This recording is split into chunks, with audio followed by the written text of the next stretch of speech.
always tell people, I'm like, you could take the girl out of PR, but you cannot take the PR out of the girl.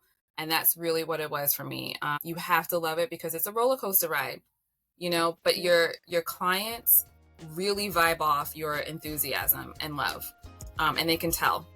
And you have to have that because it makes you work hard. You never stop thinking or looking for press opportunities. And for me, it didn't matter where I was working, even if it was a non-PR related job, I always brought PR into my job. Welcome back to another episode of the PR Style Guide with co-host Danielle Williams and Robin Newton, talking to women making strides in the PR, marketing, and communications industries and doing it with style. Now let's get into it.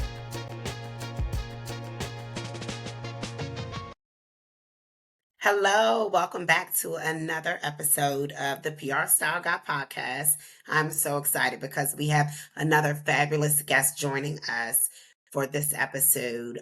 But just before we get into that, I want to encourage all of you to go over to Instagram and check us out on Instagram at the PR Style Guide. We have new content. We have an amazing intern. Shout out to Key. And she is helping us to branch out into new ways of connecting with our followers. And we're doing some polls on there. We are doing some interactive questions as well in our postings. So follow us there, connect with us there. We wanna meet you. So now I'm gonna kick it over to Danielle, and she is going to introduce our fabulous guest for this episode. Danielle. Thank you, Robin. Hey, everyone. Again, welcome back to another episode of the PR Style Guide podcast. We're really grateful for the community that we're building here and for all of you all joining us on this journey. So I am super excited to introduce our guest for today. Her name is Jordanna, and I'm a bit fangirling here, and I'm going to tell you guys why. As I read her bio, again, just really super excited about her. So I'm going to dive in. So Jordanna is a communications professional with over 15 years of experience in public relations, event planning, social media management, and journalism. She graduated from the Fashion Institute of Technology, FIT, with a Bachelor's of Science in Advertising and Marketing Communications. During her semester, she was able to intern at People's Revolution and Fashion Week Daily. Post-graduation, her entrepreneur journey began with her first PR firm, Touch of Pink Public Relations. While working with various clients, she also freelanced at other PR firms, working in the PR department at Cole Haan, and fulfilled a dream of working at Lucky Magazine. She closed the doors of Pink of Touch Public Relations, but never closed the door on PR. She restarted her PR career by freelancing with other firms before aligning with Just Good PR. She is also the founder of National Publicist Day, which takes place annually on October 30th to recognize publicists in their achievements in the industry. So again, super excited. Jordanna, welcome to the PR Style Guide podcast. Thank you, ladies. I'm really happy to be here. Thank you so much for inviting me. It's so cool because Danielle and I launched this podcast last year on National Publicist Day. Yes. So how full circle is this for us? Full circle moment. Wow. Yes, I love those moments. Thank you, ladies. Absolutely. So just reading that bio, like literally, wow. First of all, you went to the Fashion Institute of Technology. Yeah, I'm a fashion girl. So we love being able to bring together the worlds of PR and fashion and put together for PR Style Guide. So, and again, just with your, with you being in New York, by the way, she lives in Brooklyn. So she's in New York. You're just like in that fashion center. So I'm like living vicariously through you in this whole episode. Thank you. Yeah, no, I'm like super excited to be here. So yeah, this is going to be so much fun. We have a lot to talk about. So we do. So let's get into it. Jordanna, tell us, when did you first fall in love with PR? So this was a tough question because I really had to think back. I never really thought about it before, but I would say it's when I interned at Kelly Catrone's People's Revolution firm. This was back in 2004. I hope I'm not dating myself, but it was like during like sophomore, junior year at college. Unfortunately, it was like super brief because I didn't realize that there was an internship process at the school. So I wasn't getting credit and I wasn't getting paid. So I couldn't stay there for as long as I wanted to. But it lasted for 3 months. But I have to say that those were the most formative 3 months. So when I came in, the firm was putting together a launch party for Valentino Red. That was like the new line that Valentino had came out with. And being an intern, we started at the bottom. So it was basically stuffing the invitations into envelopes, mailing, running errands, pickups, coffee runs. The designer, Jeremy Scott, he used to come into the office all the time. And I think he actually graffitied the invitations. So that was really like my first foray into like the whole fashion PR world. He used to be there a lot too. It was very interesting watching the both of them talk and get together.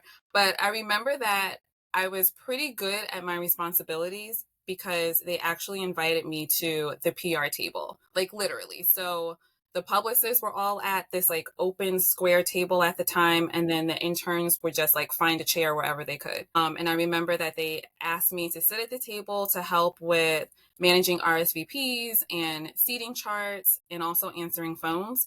And I was able to help at the launch party that I think was at the meatpacking district and help arrange the models for the fashion show. And then we got to stay for the party.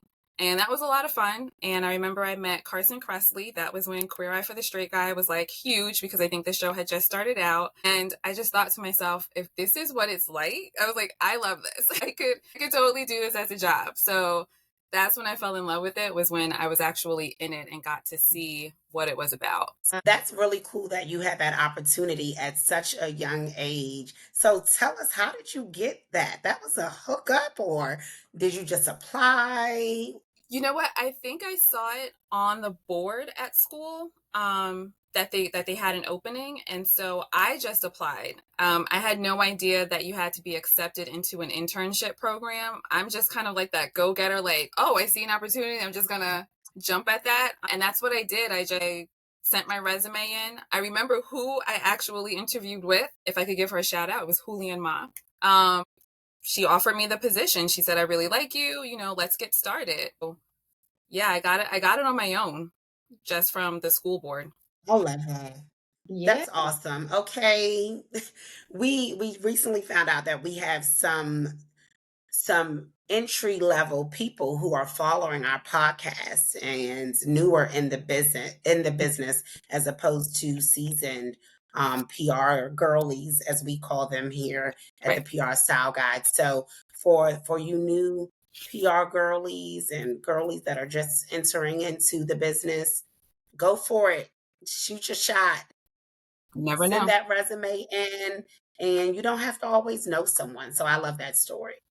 We hear a lot about networking and connections in this business and Okay. getting to where you want to be by who you know. And so I love when you hear a story that is just authentic, and that I applied and I presented myself in the best possible way that I knew how. Mm-hmm. Yeah. I mean, even a Absolutely. no stands for like next opportunity. So, I mean, the worst that anybody could say is no. You just move on, but you don't know that until you apply. So, yeah, you have a 50-50 chance. Absolutely. Absolutely. And I love that. I feel like it's a no brainer. No means next opportunity, but I feel like I've never really heard that together, but I love it. And I think to Robin's point, knowing that we do have some new people in the industry who are following and listening to the podcast. And sometimes, you can maybe have less confidence in yourself if you're starting off. But again, just putting part of PR is that we put ourselves out there, whether it's representing clients or things like that. And so I think whether, starting off with just flexing that muscle is only going to help you. So I love that. And you're the result of, you did it. And People's Revolution. Again, I want to get into, Touch of Pink. Just some of the other things that you have on your resume, but it sounds like you started with People's Revolution. Yeah, that Is was my that correct? first. Mm-hmm. Yeah. Yeah. So tell us a little bit more. Again, I know you've been, so from there, and you said it only lasted 3 months. So it's not like it was a long time. And then kind Wasn't. of, you were still in college. Tell us, a little bit more about your journey. So how I really got started was my very first job. I was actually doing PR before I knew what it was. So I was actually working at an event planning company. At the time, they're no longer around, but at the time it was called Promotions Limited and Affairs Afloat. And they were doing high school events like proms and after proms. But then they also owned these two huge like paddle wheel boats, and they would do these after work networking cruises for adults. And so I was an admin, but then I was also an assistant event planner with them. But then they also would ask me, like, look for ways to get us promoted and featured so that we can sell these tickets to our after work networking cruise. I didn't know that that was a part of PR at first. It wasn't until I was at college when I was taking publicity workshop classes that I realized, oh, that's actually what I'm already a publicist. I'm doing that already. I actually went to FIT really to be an advertising copywriter. PR was not in my thing. I couldn't draw, so I knew fashion designer was out, but I went for an ad copywriter because I loved to write. I loved coming up with creative taglines. I used to just do that naturally for commercials that I would see. But when I was doing the publicity workshop classes, I realized that that's actually what I wanted to do. I felt like it was the best of all the worlds. So it was like I could be a creative thinker, I could write. Then I loved connecting people and helping people and then planning events. So I just thought that that was kind of like that natural progression. So I was working with them. When I started my internship, I took a pause. I went back to work for them because I was still working through college. And then after that, when I got my real internship policy, when I was able to be accepted into the program, that's when I interned at Fashion Week Daily. Because for me, I'm like, hey, let's just actually go around and see what we might be interested in. Fashion Week Daily turned out to be an amazing opportunity because I got to go to the fashion shows. I was interviewing celebrities like Eve and Dita Von Teese with the other editors. I was working on like the event calendar, and it was really cool. Like that was like a real moment. I was really sad that they didn't hire me because at that time they didn't have the budget. She really did want to work with me, but she said all we could do is really just keep interns on right now, and that was okay. But I also wound up meeting one of my PR friends, Lauren Rich, who had her own PR firm. And she used to pitch me so that I could post her client events on the event calendar. And I wound up even working for her at some point when she had Lingerie Fashion Week, which was the first in the industry. But she was like the first publicist too that I wound up knowing. I was like, wow, she owns her own PR firm. That's pretty cool. And she does lingerie, brands. So yeah, that's how I got that. And then once I graduated from FIT, I wound up starting Touch of Pink PR. Don't ask me how I came up with the name. That I can't even remember what my thought process was with that. But yeah, that's once I graduated, it was trying to figure out what I wanted to do, and I couldn't really find jobs, but the entrepreneur in me was like, you can do this. And my family was supportive, and that's how I started Touch of Pink PR. So how was it in the early days of starting your company, your PR Yeah, business, getting it was clients? Tell us about that. yeah, so it was hard. It was fulfilling, but it was rough. I didn't have a niche at that time. So I basically was like, I want to work with anyone. So I had a whole range of clients from a tailoring company to a custom shoe designer. I had a psychotherapist who was launching a book. I'll never forget. It was like 51 things you should know before getting married. It was like a little blue book. And he was like the first book launch that I had. I worked with a European beauty company. It was just anybody who basically found out about me. I was like, okay, like let's work together. I got my clients from referrals. So I had really great friends that would be like, hey, my friend, is a publicist, so work with her. Or people found me through online searches. But the funny thing is, I actually did get clients off of Craigslist. So at that time, it was easy to kind of search for jobs or search for clients because it was like they had a category, and I would see people who were looking for a publicist. And so I reached out like, hey, here's my information, and I was able to secure clients. But I do wish that I worked at a firm first before I did my own thing. I felt like there was a lot of ins and outs that I didn't know. And I needed that experience beforehand. And I was really learning on my own. There wasn't anyone that I could ask, because my friends were doing other things. So I, didn't really know too many publicists.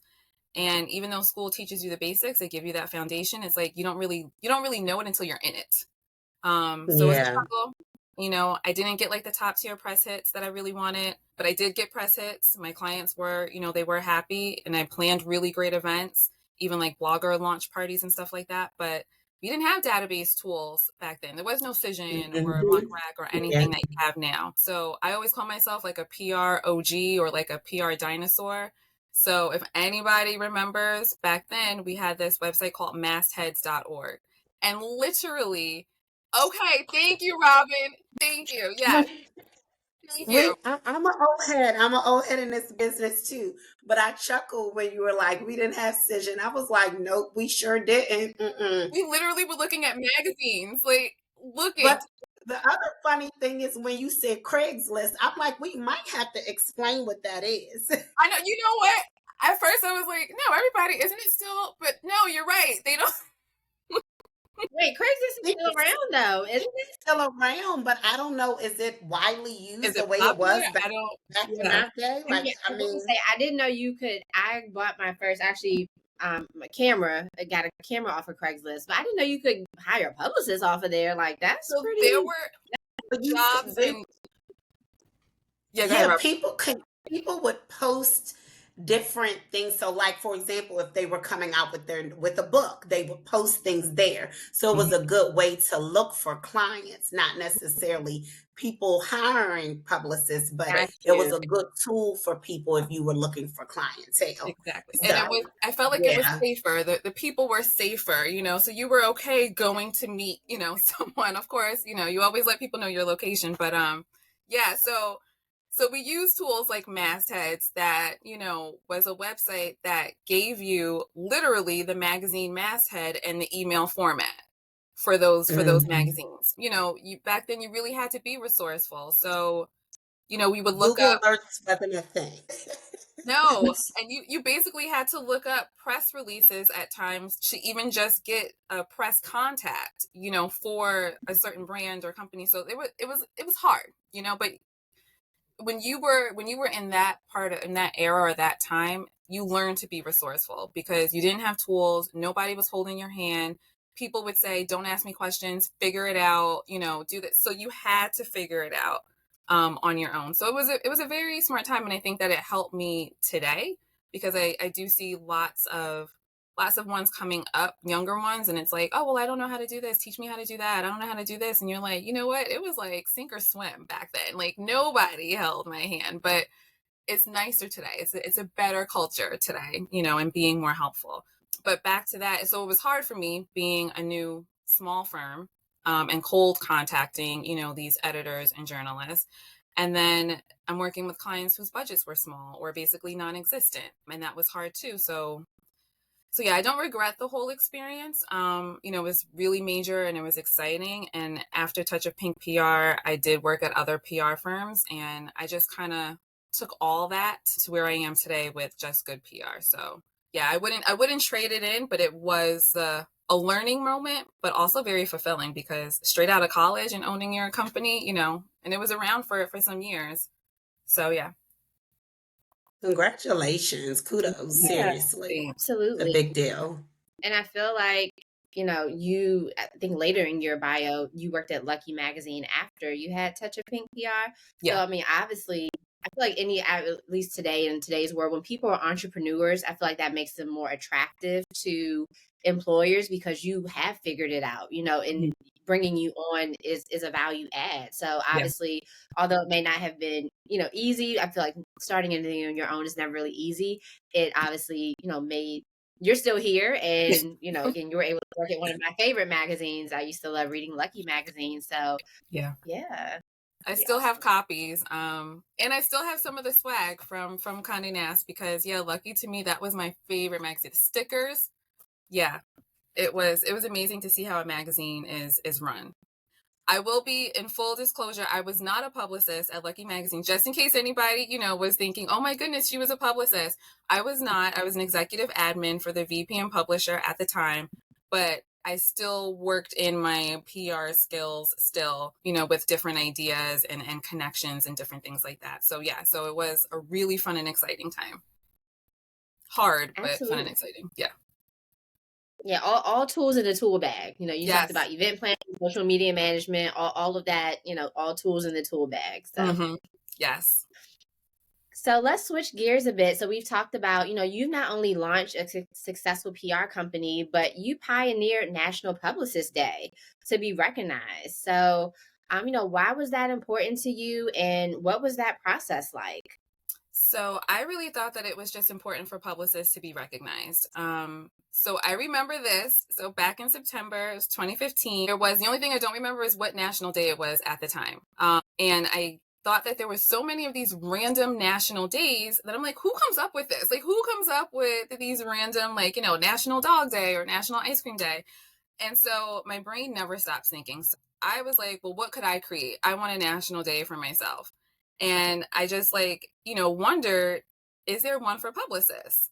So I did research, I was looking around and I didn't see anything. And so I just said, okay, we're going to keep it simple. We'll call it National Publicist Day. But then I was like, I needed a date because I can't just say, oh, I thought of this idea and okay, today is National Publicist Day. So I Googled what would be an important event in history for a publicist. And the internet will take you down many rabbit holes. So I wound up coming across October 30th, which was a day in 1906 that the very first press release was printed verbatim with the New York Times. So for anyone interested, Google Ivy Lee Statement from the Road. That's where the date came from. But then even though I had the date, I'm like, I have to make this official because how are people going to know about it? So I did more research and I came across National Day Calendar. And so you go online for anybody that's looking for a national day. You can go online. They do have an online submission form and they basically just ask you, what is this day, the date, like what's the history behind it, your information. And then they wound up contacting me saying the day was approved. So I thought that was it. I was like super excited. I'm like, oh my gosh, like that's great. But no, there is an investment that's involved. So they do have a fee. And I was just like, all right, I don't know where I'm going to get this money. And I had even asked, hey, does anybody want to come, chip in with me on this? Because I was more than willing to share and just be like, we can share it together. We could be co-founders. I didn't find anybody. So it took me about a month or so to come up with the money. I basically just threw it on a credit card and just say, we'll just pay it off. It was literally the day before October 29th is when I had got the money and I was able to pay. So I had just made the deadline for October 30th for them to be able to acknowledge it and put it in. And now that I paid for it, how are we going to make it known? So I always feel like it's ironic because it's like, you're a publicist, it's a National Publicist Day, but I'm like, how am I supposed to promote this to get it known? So I wound up promoting it on social media. It's not like I have a lot of followers, but I just tried to do my very best. There's some Facebook groups that I was just like, hey guys, like I created, National Publicist Day for us, and everybody's like, oh, okay, like that's nice. Nobody really took it serious, but I did have the support of some like really great publicists. So I'm just going to give them a little shout out because I feel like we all may know some of them. So there's Fatu Barry of PR Girl Manifesto, Candace Nicole, Keisha Brewer, Tequila White, and Tahaja Samuels, Black PR Girl Magic. And there was many others, but they really helped support because they were either down to help me plan an event, help me create the website, promote it themselves. They wanted to partner. So I'm very grateful to them, even down to this day, that they still support the day and make it known. And then I just had like friends in and out of the industry that were also just trying to help support. So it really just took a village to get that awareness to grow. And so I'm also appreciative every year of people who tag me and tag NPD like on social media, any of their posts, because people don't have to, nobody has to know that I founded it. But I just think it's really special when people are like, no, we want you to get the credit, for it. And I'm just like, thank you so much. Like that really means a lot. And I just wanted us to have a day for ourselves. We do so much behind the scenes. We help our clients and people don't realize, the brand or the person that you see, whether it's in the magazine or on TV, a segment, an interview, Oprah's favorite things, any of those things that you see, a publicist did that, like we're all working hard. And so I just thought that it would be nice to have a day where we can appreciate and recognize each other. And then for those who are not in the industry to recognize their publicist or somebody that they know. And that's what I wanted behind National Publicist Day. Well, thank you again for creating that day, going the extra mile, doing it solo essentially. Many of the women that you mentioned are friends of PR Style Guide, so shout out to them as well. Yes. I love those girls. Yeah. So let's talk about tips for how to build your business and your clientele. Okay. So I have a lot. I hope this helps. So of course, network. Use your network. So whether you're at an event, you're out to eat, whatever, I mean, a publicist is always looking for opportunities. So look for opportunities for yourself. So share your contact info. Let people know what your niche is, what clients you're looking for, because you don't know who someone knows that might be looking for a publicist.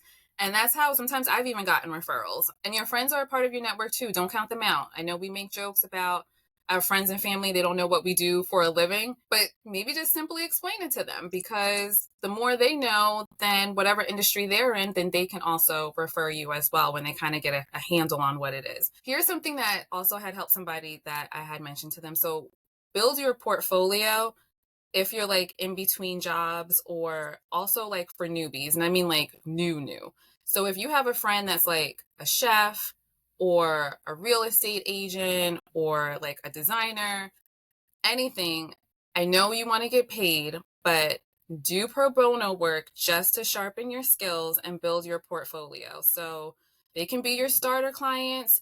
You can, reach out and just get them pressed so that you're just building it's so important to have an active portfolio and to not have like these gaps of, what you've done, because jobs, even clients, they want to know, well, what's the latest you've done? And if your latest, even though you haven't been working in the field, is from like 2 years ago, they're like, well, what have you been doing all this time? Do you even still have that? So definitely use your friends. The other thing I would suggest is to look for PR groups on Facebook. They are really valuable, because not only are you in contact with journalists and editors directly, but you're also with fellow publicists that can assist you. So either with getting work or helping to give you contacts, brands, sponsorships.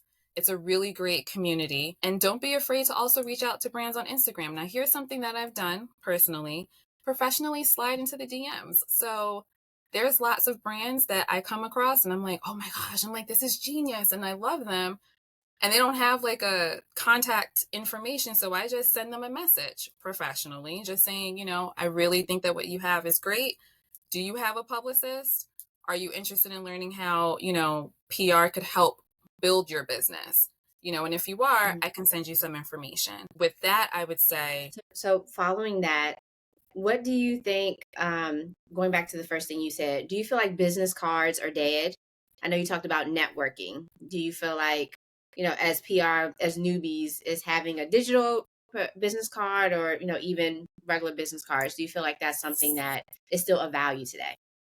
So I'm kind of torn. I'm still old school, and I do like business cards, but then I also understand why digital works as well, because nobody, I guess, is really looking for business cards. I mean, I still have a stat, but nobody's really checking for that. Sometimes people just ask, well, what's your Instagram? We'll just follow you or something like that. I say if you can afford business cards, have them, because depending on if you're going corporate, there are still some that are old school and they like physical, depending on, I hate to say generational, but it's a fact of life that some really like the physical. So if you can do both, great, but have something that you can share. Okay. Let's just be real. Like, some things you just have because it shows that you're serious about this thing, and it gives you a professional edge. And so business cards are one of those things. It's essentially having an actual website versus sending someone to your Facebook or your Instagram. Not necessarily needed to run your business, but when you say, oh, here's my website, it holds a little different weight. It's Yes. like, here's my business card. It's Yep. similar in that regard. Thank you for saying that, because that was also one of my tips too, was not only to have a media kit for yourself with your information and, what you've done in clients, but because I'm still old school, I still believe in having a website. So I run into a lot of publicists that say, well, I don't need to have a website. Like I have my Instagram.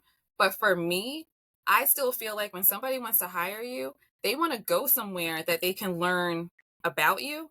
So I'm like, even if you just have a one pager, I just feel like you should still have a site of some kind that people can go to. So yeah, thank you. Thank you for saying that, because I still believe in websites and having one. So I'm in the process, in case anybody's like, well, I can't find hers, or hers is mine is under construction. So my website is being built. So yeah.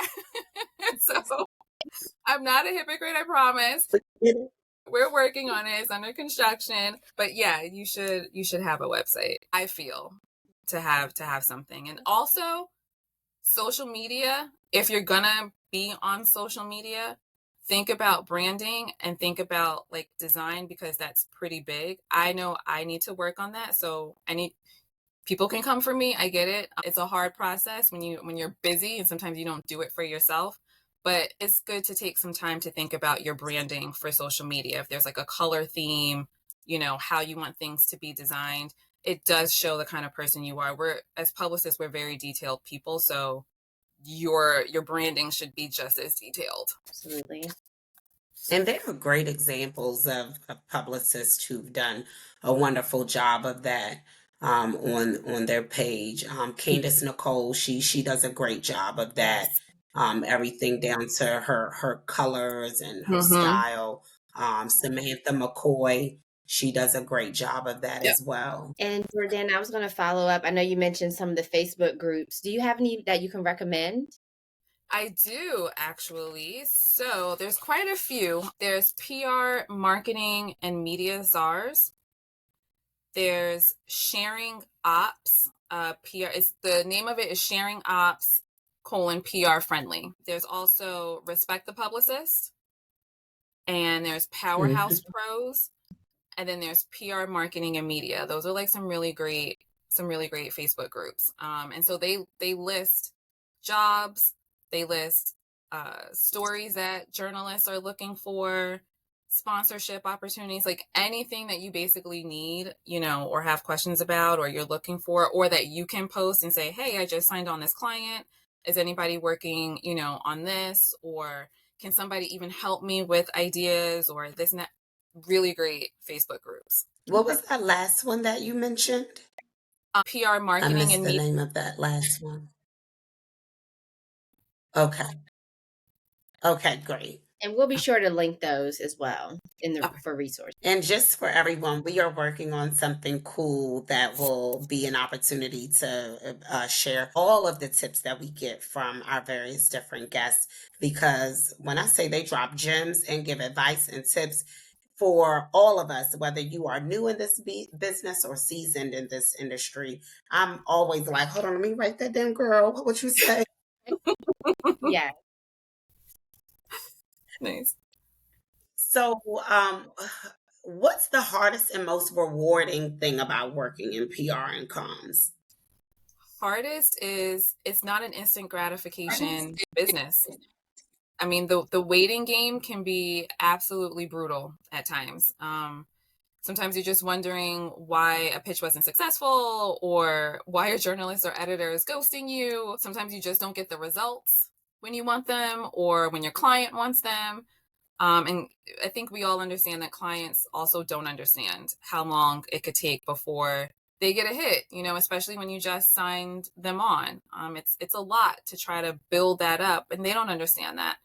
But, the most rewarding is when you get that media hit you wanted, and your client is like really excited about it. I mean, that's when I get happy. I mean, I told a client that getting media hits, for lack of a better illustration, is like a dopamine drug. So I'm like, you get a media hit and you feel that high, and then you get so addicted and you want more. And she understood that because she was getting Mm-hmm. hits, and then we kind of just had like a little lull. And she's just like, hey, so like, what's going on? She's like, it does feel like that high. Like, I kind of need more. And I'm just like, I know, it just, some months it's just like this. And then maybe other months, it just kind of may taper. You get like one or two, but that's the most rewarding is when you get those hits and you're just like, yes, like my pitch rocked. Like this is what, yeah. And seeing your client featured, I don't know, for me, it makes me happy knowing that like I did that, and nobody knows I did it, but I did it. So yeah. Absolutely. Unless, like you said, you're keeping that portfolio Yep. of what you're doing. So Yes. yes. Portfolio building, people. Yeah. And to that point, I will also say, just utilizing LinkedIn is great for that as well. Mhm, Yes. Online portfolio. So yeah, whoever, if you're not on LinkedIn, that's like a secret sauce or a secret weapon for social media, for clients, like just for a lot of things. So I just want to drop Mhm. that plug too. Yes. Absolutely. So, I know you're in Brooklyn. You've talked about working at Lucky. You've been in the fashion world. So, let's jump into that. So, what does fashion mean to you, and how does it fit into your professional brand?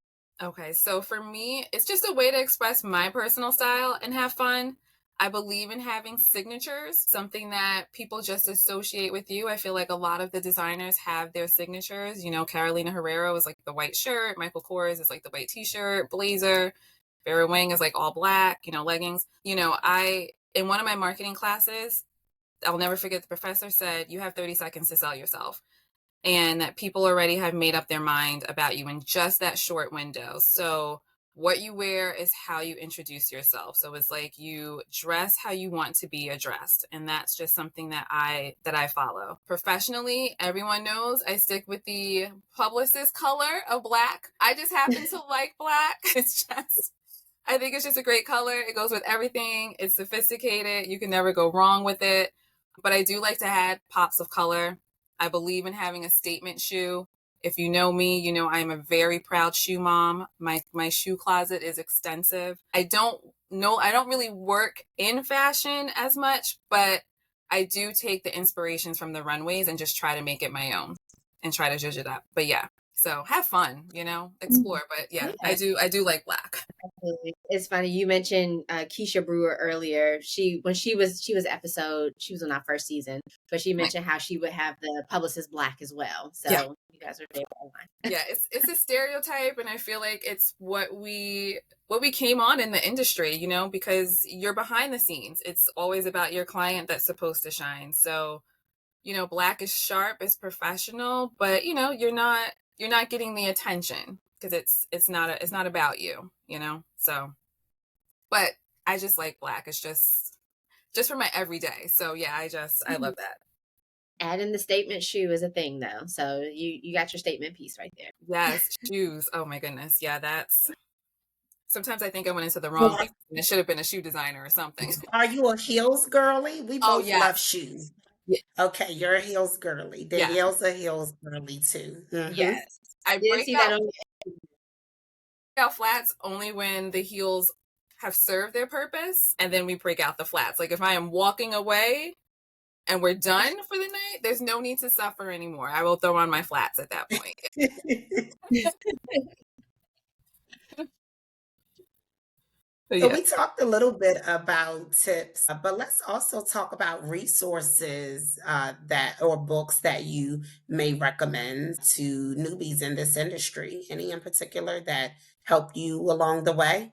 Yeah, so for books, I kind of read outside the PR box. So I read books that just kind of just help me to just be a better professional in general. So like the Procrastinator's Handbook, Mastering the Art of Doing It Now.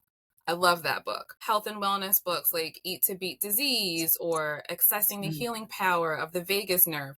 I'm very big on that because I love the health and wellness industry. So anything wellness related, I'm super passionate about. So I will say for anyone, like whatever your niche is or market, then read the books within that industry so that you can just familiarize yourself with that industry, and it helps to expand your understanding of whatever your market is. And for your clients, you know what to talk about. But now for resources, I got the newbies covered. I feel like it's a long list. So I'm going to try to go as slow and fast as I can to get it all in. So I recommend Peter Shankman's SOS, which stands for Source of Sources. It's the new HARO. So I don't know if anybody remembers HARO, which was Help a Reporter Out. They kind of switched over to Cision. But for Peters, so you sign up online, you receive this, like the same thing of Harrow, you receive the itemized email requests from journalists looking for sources. I recommend Substack. So create the free account. There's a lot of freelance writers. They send emails with their source requests. They offer free tips for us publicists. They have workshops, and they also suggest other writers that you can follow. So that's really helpful. SimilarWeb, if anybody doesn't know, is an online site where you can get stats with website data and traffic for any online outlet that they give to you. So you can create a free account, you type in the website, and you're able to pull up stats and numbers. And that just really helps me to determine if an outlet is valid or if the numbers speak high enough to where I could suggest samples. Because what you don't want to do is waste your company's resources, your client's resources, so to speak. I'm thinking everybody may know about Quoted, which is spelled Quoted. I upgraded to their paid membership, but a lot of journalists, they place their story requests there. The free account, you get to pitch up to 2 media outlets. I got a little tired of like that limit. So I upgraded mine so that I get unlimited sources. I do wish that it was a little cheaper for boutique firms and for newbies, but it's worth it if you can afford it. And PR Web is also really good for free resources, and they have downloadable tips and guides. For like the paid resources that are worth the investments, Coverage Book is amazing for creating media reports for clients. They automatically place the media outlets traffic and other data, and then it just compiles the report for you, so you don't even have to do it. You can literally just ship it off to the client that way. Cision is very expensive. Without saying anything though, if you join those PR Facebook groups that I mentioned, you will find ways of getting it affordable, just in case Cision is listening.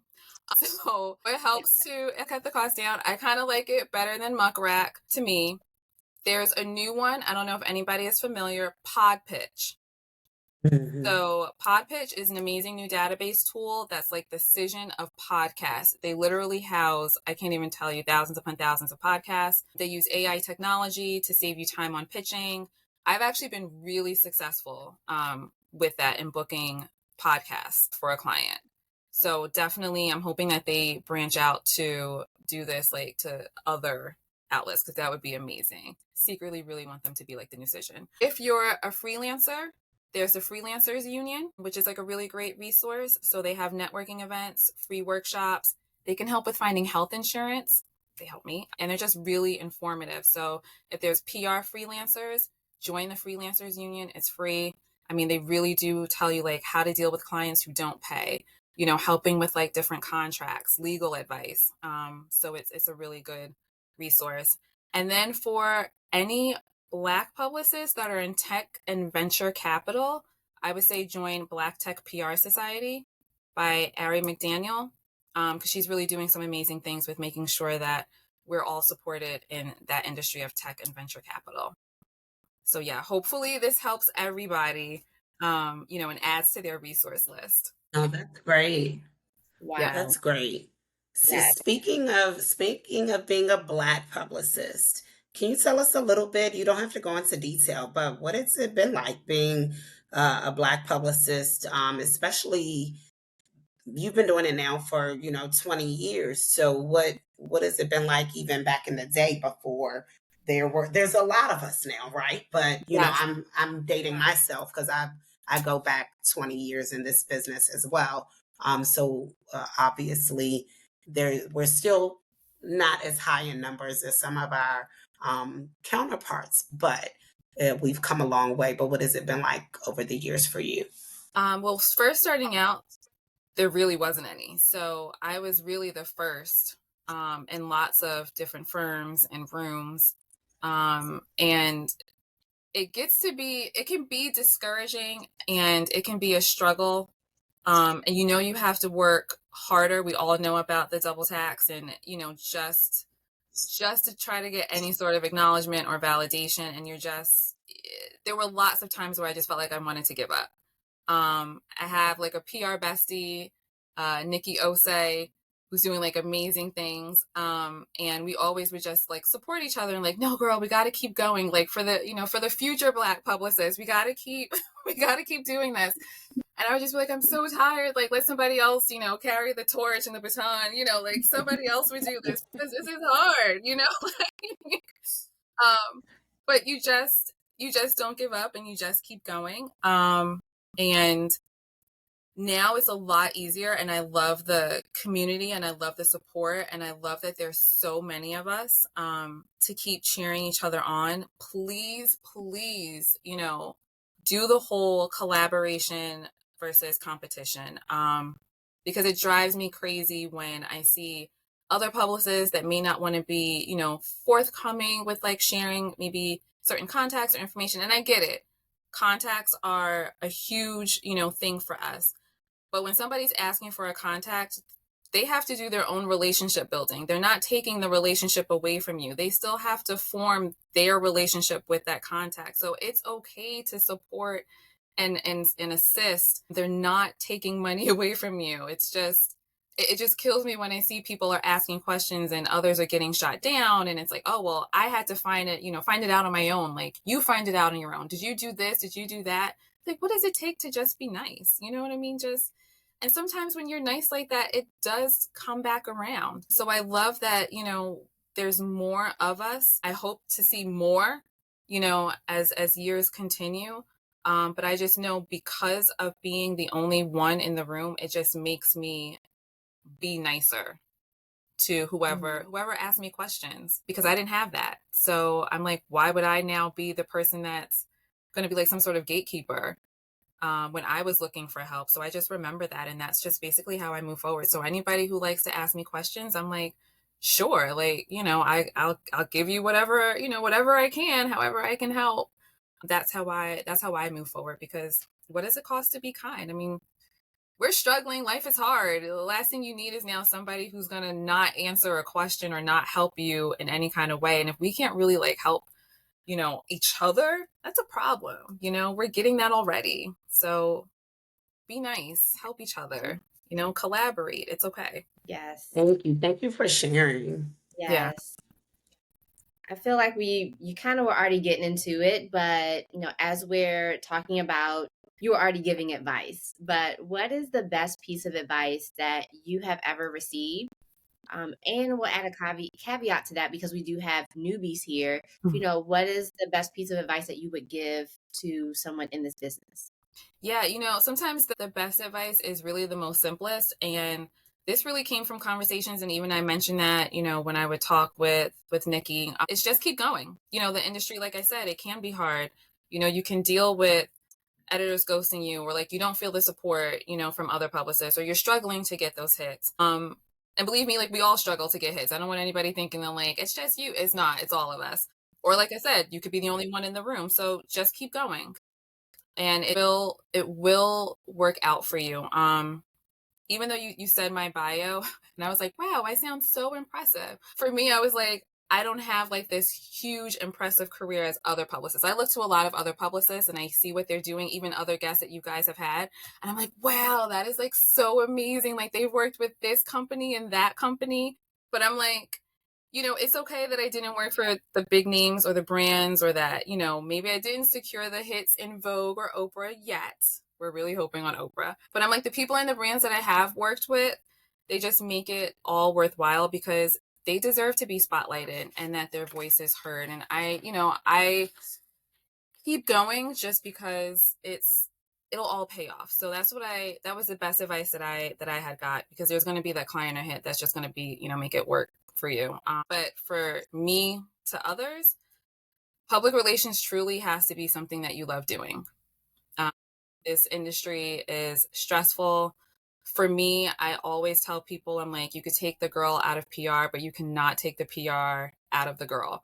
And that's really what it was for me. You have to love it, because it's a roller coaster ride, but your clients really vibe off your enthusiasm and love. And they can tell. And you have to have that, because it makes you work hard. You never stop thinking or looking for press opportunities. And for me, it didn't matter where I was working, even if it was a non-PR related job, I always brought PR into my job. And I think that that's another tip too. So for anybody out there who hasn't really landed their PR job yet, and you're working at another job, look for ways that you might be able to slip certain skills in there that might now, make the company look at you different, where now you can create an opportunity for yourself to build your portfolio. Yeah. Great. Thank you so much, Jordanna, for helping us out. Dropping gems, giving us the advice. As Danielle mentioned when we first got on, that she was fangirling. We both are. Thank you so much for joining us. Before we jump into our lightning round, tell people where they can find you, how they can follow you, stay connected with you. Yes, because I love connecting and network expanding. So my personal Instagram is Living My Joe Called Life. Joe, J-O. For those who might be of a certain generation, is to take off a TV show, but some may not. But my PR firm is simple. It's just Good PR. National Publicist Day is just that as well. National Publicist Day on Instagram. On LinkedIn, it's Jordanna Stefan. And my PR firm, we know the website is still under construction, but it will be justgoodpr.com. But National Publicist Day is up and running, alive and well, and that's nationalpublicistday.com. So our lightning round, we just ask a series of questions, Okay. this or that questions, and as quickly as you can, just whatever comes to the top of your head. Okay. So, coffee or tea? Both. It depends on the mood. And what time it is? Yeah, actually, no, because coffee does not keep me up. I strictly drink coffee for taste. Yeah. Okay. Yeah, I'm one of those, if there's anybody out there. No. Jealous, because I love coffee for taste, but I cannot drink it past 3 p.m. or I will be wired till about 3 a.m. Okay. Yeah, So, yeah, I love coffee. Yeah, that's really good. Yeah. All right. Mac or PC? Oh, PC. Yeah, hands down. Early bird or night owl? Night owl. Do not love mornings. Definitely, yes. Beach or mountains? Beach. Yeah, hands down. Not the hiking girl. Yeah. Black suit or blue suit? Oh, black suit. I think we know the answer to this. I know, we still gotta ask. Instagram or Facebook? Ooh, Instagram. Okay. All right, Twitter or X, formerly Twitter, or TikTok? Ooh, my friends always think that I'm so old because I don't TikTok as much. But once it changed to X, I kind of stopped Twitter, so I got to go to TikTok. Okay. Yeah.